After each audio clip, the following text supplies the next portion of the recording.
எல்லாருக்கும் வணக்கம். எப்படி இருக்கீங்க? நல்லா இருக்கீங்களா?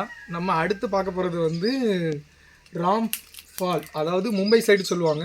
இது வந்து நம்ம தமிழ்நாட்டில் வந்து மலை சீத்தா அப்படின்னு சொல்லுவாங்க. இங்கே பாருங்கள், இதுவும் வந்து ரொம்ப நல்லது. இதுவும் வந்து மருத்துவ குணம் நிறைஞ்சது தான். நம்ம நாட்டு சீத்தாவோடைய இது ஒரு வகை. ரெண்டாவது, இது வந்து ரொம்ப எதுக்கு நல்லது அப்படின்னு பார்த்தீங்கன்னா, ரத்த ஓட்டத்தை வந்து ரொம்ப சீராக்கும். இதில் வந்து ஒரு பழமும் இருக்குது. நம்ம அந்த பழத்தை இப்போ பறிக்க போகிறோம் உங்கள் கண்ணு முன்னாடி. அது எப்படி என்ன ஏதுன்ட்டு நான் உங்களுக்கு காட்டுறேன். அசல் சீத்தாப்பழம் மாதிரியே தான் இருக்கும். இது வந்து ராம்ஃபால், மும்பை சைடு சொல்லுவாங்க. அதாவது இந்த சீதா ராமர் ராவ் அப்படின்னு சொல்லி நம்ம சொல்லுவோம்ல, அதோட ஒரு இதுதான் அப்படிம்பாங்க. அப்புறம் ராமன் சீதையை தேடி காட்டுக்கு போகும்போது பழம் பறித்து சாப்பிட்டா நமக்கு ஒரு வீடியோ கிளிக்லாம் காட்டுவாங்கல்ல, அந்த மாதிரி ஒரு இதுதான் இது. அந்த வீடியோவில் வர மரங்கள் வகையை சேர்ந்தது தான் இது. ரெண்டாவது, இது வந்து ரத்த ஓட்டத்தை ரொம்ப சீராக வச்சுருக்குமா. அதாவது இந்த நமக்கு அடிபட்டு கேன்சர் கட்டி இருக்குது, அந்த இடத்துல ரத்தம் போகல அப்படின்னு சொல்கிறவங்களுக்கு இந்த பழம் வந்து சாப்பிட்டிங்கன்னா அந்த இடத்துல ரத்தம் போய் சீராக அந்த இடத்த கிளியர் பண்ணி விடுமா அப்படின்னு சொல்லுவாங்க. ரெண்டாவது, நம்ம அடுத்து வந்து நான் சீதாவை நான் காட்டுறேன். இது என்னன்னு தெரியுதா உங்களுக்கு? இது என்னன்னு தெரியுதா? இது என்னன்னு தெரியுதா?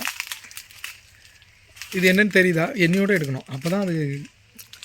இது என்னன்னு தெரியுதா? இது வந்து பட்ரு பீன்ஸ். இது வந்து கேரளா, ஊட்டி அந்த சைடு தான் விளையும் பார்த்துக்கோங்க. இது நம்ம புனிதக்கா வீட்லேயே வந்து பயங்கரமாக விளைஞ்சிருக்கு. ரெண்டாவது, நம்ம வந்து இன்னொரு இதுவும் இருக்குது உங்களுக்கு. அது வந்து வாட்டர் ஆப்பிள். அது எங்கன்னு நான் உங்களுக்கு சொல்கிறேன், அடுத்த வீடியோவில் நான் உங்களுக்கு காட்டுறேன். இந்த சீதாவோட வந்து ஸ்பெஷல் என்னென்னா, இங்கே ஒரு பழம் இருக்குது, நம்ம அதை பறிக்க போகிறோம். இந்த இருக்கு பேர், இந்த பழத்தை காட்டுங்க. காட்டுதா? இப்போ வந்து நம்ம அடுத்து கீரைலாம் போட்டிருக்காங்களா, நம்ம அது பறிக்கிறதுக்கு இடைஞ்சலாக இருக்குது. இது வந்து இது என்ன கீரைன்னு தெரியுதா? சிறுகீரை, ரொம்ப நல்லது. பசலிக்கீரை அங்கே இருக்குது, ஏகப்பட்ட கீரை, அரைக்கீரை இருக்குது, சிறுகீரை, பசலிக்கீரை. அப்புறம் வந்து துளசி ரொம்ப ரொம்ப நல்லது.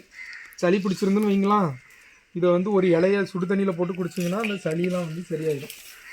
நம்ம இதில் ஏற போய் பறிக்க போகிறோம். இது தாங்குமான்னு தெரியாது, கையை காலை வச்சுட்டு சும்மா இருக்க மாட்டியான்னு யாராவது கேட்டாங்கன்னா எட்டலை. அப்போ குதில் எடுத்து போட்டு பறிப்போம். இதில் எட்டும்ல.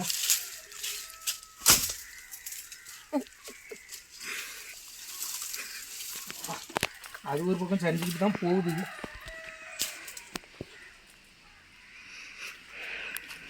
இந்த பழம் வரமாட்டேங்குது. பறிச்சாச்சு.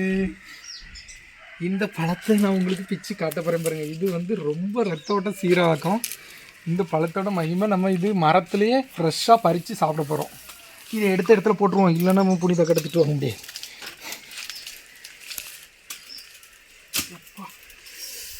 ஓ,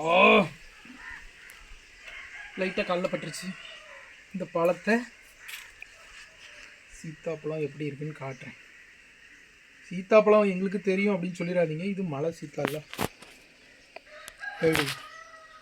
அழகாக இருக்கா ஃப்ரெண்ட்ஸ்? அதே மாதிரி நிறைய பேர் வீடியோ பார்க்குறீங்க. லைக் பண்ணுங்கள், கமெண்ட் பண்ணுங்கள், சப்ஸ்கிரைப் பண்ணுங்கள், சப்போர்ட் பண்ணுங்கள். தேங்க்யூ.